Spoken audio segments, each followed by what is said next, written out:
سوام کی طالب ہے جنہوں نے اس احاطے میں جو ہے پوری تیاری کی ہے. دعا کیجئے اللہ تعالی جو ہے ان کے علموں میں خوب برکت عطا فرمائے.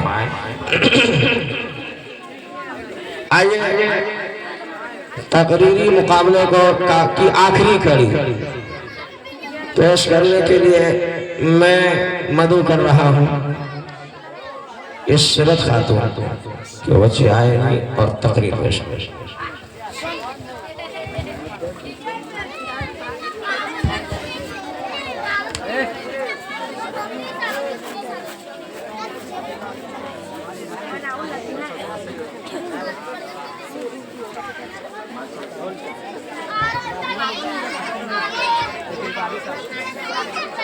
نحمده ونصلي على رسوله الكريم أما بعد أعوذ بالله من الشيطان الرجيم بسم الله الرحمن الرحيم اقرأ باسم ربك الذي خلق. قابل صد احترام اور حضرات علماء اکرام اور حاضرین مجلس، السلام علیکم ورحمۃ اللہ وبرکاتہ.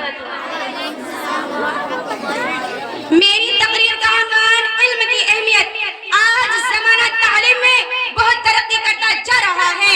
تعلیم کی طرف ہر ملک و قوم کی توجہ ہو گئی ہے. تعلیم ہی قوموں کا مستقبل روشن کرتی ہے.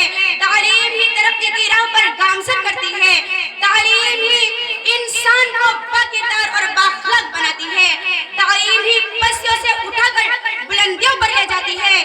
معزز سامعین، یہی وہ تعلیم ہے جس کی بدولت انسان اللہ تعالیٰ کی پیدا کی ہوئی چیزوں میں غور و فکر کر کے ترقی کا اعلیٰ مثال قائم کرتا ہے. علم کے سمندروں میں گوتے لگاتا ہے اور پھر حقیر سے سوئی سے لے کر بھاری بھرکم جہازوں پر اپنے نام کے ٹھپے لگواتا ہے اور یہ اعلان کرتا ہے کہ میرے ہاتھ میں قلم میرے ذہن میں اجالا، کہ میرے ہاتھ میں قلم میرے ذہن میں اجالا. مجھے کیا دبا سکے گا کوئی ظلمتوں کا پالا. مجھے فکر امن عالم، تجھے اپنی ذات کا غم، میں طلوع ہو رہا ہوں تو غروب ہونے والا.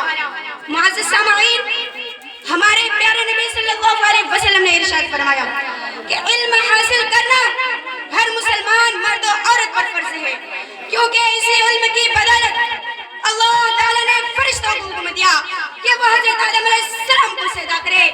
آسمانی صحیفوں سے لے کر قرآن پاک تک، غار حرا کے چراغ سے لے کر کوہ طور کی تجلی تک علم کی صدا پکار پار کہہ رہی ہے کہ علم ہی سکھاتا ہے جینے کا سلیقہ. مسلمانوں، ہوش میں آؤ، غفلت کی چادر اتار پھینکو. چاہے کچھ بھی ہو جائے، کتنی بھی پریشانیوں کا سامنا کرنا پڑے، اپنی ضرورتوں کو کم کرو. شادی بیاہ میں فضول خرچی مت کرو، بلکہ اپنی اولاد کی دینی اور دنیاوی تعلیم پر خرچ کرو. انہیں نیک اور اچھا انسان بننے پر خرچ کرو، اور جب یہ بڑے ہو جائے تو ان کی تجارت، معیشت، ان کی رہن سہن اور ان کے اخلاق و کردار قرآن و حدیث کے مطابق ہو، اور ان کا وجود ہمارے ملک کی ترقی کا ذریعہ ہے. اسی لیے میں کہتی ہوں کہ اپنے بچوں کو مکاتب بھیجیے، اسکول بھیجیے، دینی اور دنیاوی تعلیم سے اپنے بچوں کے مستقبل کو روشن کرے تاکہ دنیا و آخرت دونوں جہانوں میں کامیابی ان کے قدم چومے، اور ہر میدان میں دینی تعلیم ہو یا دنیاوی، یہ بچے کامیاب ہو کر اپنے والدین کا نام روشن کرنے والے بنے. حیرت ہے کہ تعلیم و ترقی میں ہے وہ پیچھے، کہ حیرت ہے کہ تعلیم و ترقی میں ہے وہ پیچھے جس قوم کا آغاز اقرا سے ہوا تھا. کیونکہ آج بچے اور بچہ انٹرنیٹ سے اتنا گمراہ ہو رہے ہیں کہ وہ موبائل سے ہی دین اور دنیا دونوں سیکھنا چاہتا ہے، حالانکہ ہرگز ایسا نہیں ہے.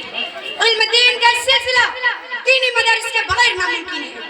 لہٰذا ہمیں چاہیے کہ ہمیں وہ علم دین کا طریقہ اختیار کرے جو نبی صلی اللہ علیہ وسلم سے صحابہ نے پڑھا، پھر صحابہ سے تابعین نے، پھر تبع تابعین نے، پھر ائمہ مجتہدین نے. اس طرح منتقل ہو کر یہ علم ہمارے اس اساتذہ کرام تک پہنچا جس سے ہم علم حاصل کر رہے ہیں.